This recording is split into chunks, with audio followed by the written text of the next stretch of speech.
स्वागत है आपका हमारे YouTube चैनल जीएस मस्ती विद विनय सर के साथ। आइए जुड़ते हैं हिंदी से संबंधित कुछ महत्वपूर्ण तथ्यों के साथ जो समीक्षा अधिकारी, सहायक समीक्षा अधिकारी, यूपी पीसीएस में, यूपी ट्रिपल एससी तथा पेट जैसी आगामी परीक्षाओं में यहाँ से क्वेश्चन पूछे ही जाएंगे और पूछे जाने की पूर्ण संभावनाएँ हैं। ये बहुत ही सिलेक्टेड क्वेश्चन है। आइए देखते हैं। वाक्यांश के लिए एक शब्द, वह मार्ग जो चलने में कठिनाई पैदा करता है या जहाँ पहुँचना कठिन हो उस स्थान को क्या कहते हैं, उसके लिए एक शब्द होगा दुर्गम। दोनों पक्षों की भाषा समझने वाला दुभाषिया होता है। जो दुभाषिया होता है वो दोनों पक्षों की भाषा समझता है। दुभाषिया लोगों की ज़्यादा से ज़्यादा ज़रूरत हम लोग देखते हैं अपने प्रधानमंत्री वगैरह को पड़ती है, क्योंकि एक देश से दूसरे देश में लोग जाते हैं तो वहाँ दुभाषिया की ज़रूरत होती है। दीक्षा जिसे बोलते हैं शिक्षा की समाप्ति पर दिया जाने वाला उपदेश। जब कोई एजुकेशन आप प्राप्त कर रहे हैं, जब उसकी समाप्ति होती है, उस पर जो दिया जाने वाला एक उपदेश होता है उसे दीक्षांत भाषण कहते हैं। क्या कहते हैं? दीक्षांत भाषण कहते हैं। ये दीक्षांत भाषण आपको सुनने को मिलता है। देखिए, जब बच्चे एजुकेशन प्राप्त कर लेते हैं उनका लास्ट में एक भाषण समारोह होता है, इसे दीक्षांत भाषण कहते हैं। पुत्री का पुत्र के लिए एक शब्द का क्या होगा? जो पुत्री का पुत्र हो उसे क्या कहते हैं? उसे कहते हैं दौहित्र कहते हैं। बहुत ही अच्छा शब्द पूछा है एग्जामिनर ने। क्या कहते हैं उसे? दौहित्र। दौहित्र को कहते हैं जो पुत्री है उसका जो पुत्र है उसे क्या कहेंगे? दौहित्र कहेंगे। पुत्री की पुत्री को क्या कहेंगे? यहाँ पे पुत्र को दौहित्र और पौत्री को पूछ रहा है, पुत्री को पूछ रहा है तो दौहित्री कर दीजिएगा। पुत्री की जो पुत्री होगी वो होगी दौहित्री। क्लियर?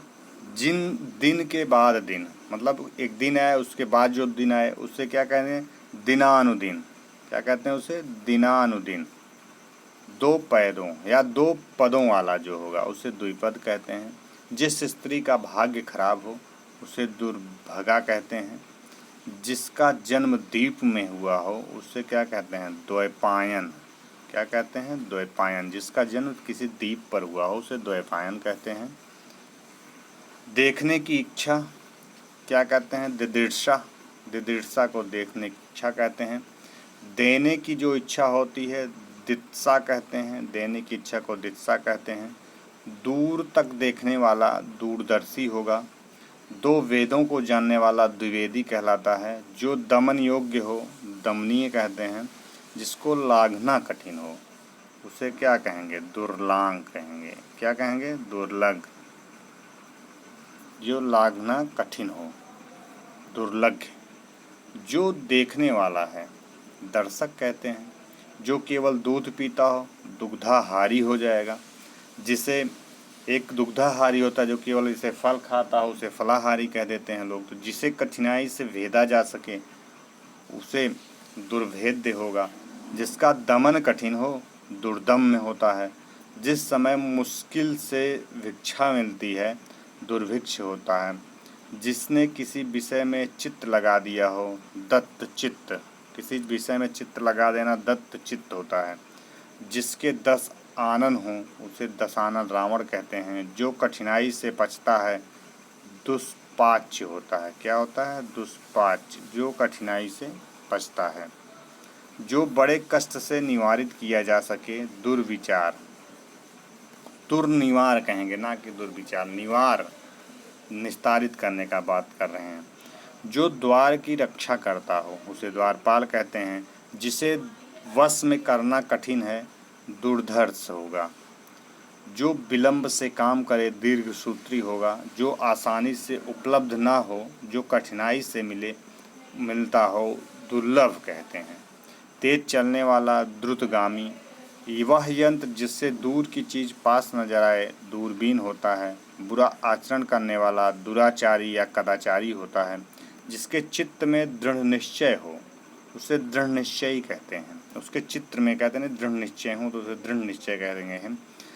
दशरथ का पुत्र क्या कहेंगे? दासरथी। दशरथ के पुत्र को क्या कहते हैं? दासरथी एक शब्द होगा। जो कठिनाई से साधा जा सके उसे कहेंगे दुस्साध्य। आसानी से नहीं साधा जाएगा, जो कठिनाई से साधा जा सके उसके लिए एक शब्द होगा दुस्साध्य। 2 बार जन्म लेने वाला द्विज होगा। 2 बार जन्म लेने वाला क्या होगा? द्विज। जो देखने योग्य है, दृष्टव्य, या क्या होगा आपका? जो देखने योग्य, दर्शनीय कह सकते हो, सुंदर सा शब्द होगा, या दृष्टव्य कह सकते हो। अनुचित बात के लिए आग्रह करना वो दुराग्रह होता है। अपने धर्म से गिरा हुआ जो होता है धर्मच्युत, धर्मच्युत, च्युत माने गिरा होना, जो अपने धर्म से गिरा होता है उसे धर्मच्युत कहते हैं। आइए और देखते हैं, जो धर्माचरण करता है, जो धर्माचरण करता है उसे क्या कहते हैं? उसे धर्मात्मा कहते हैं। दौड़ने वाला जो होगा वो धावक होगा।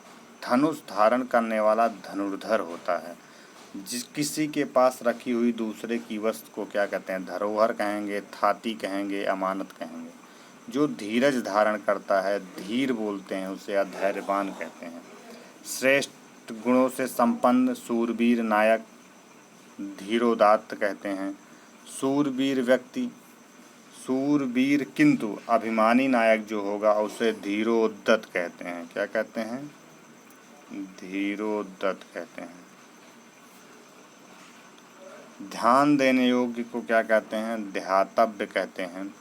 ऋण न चुकाने वाला का नादिहंद कहते हैं।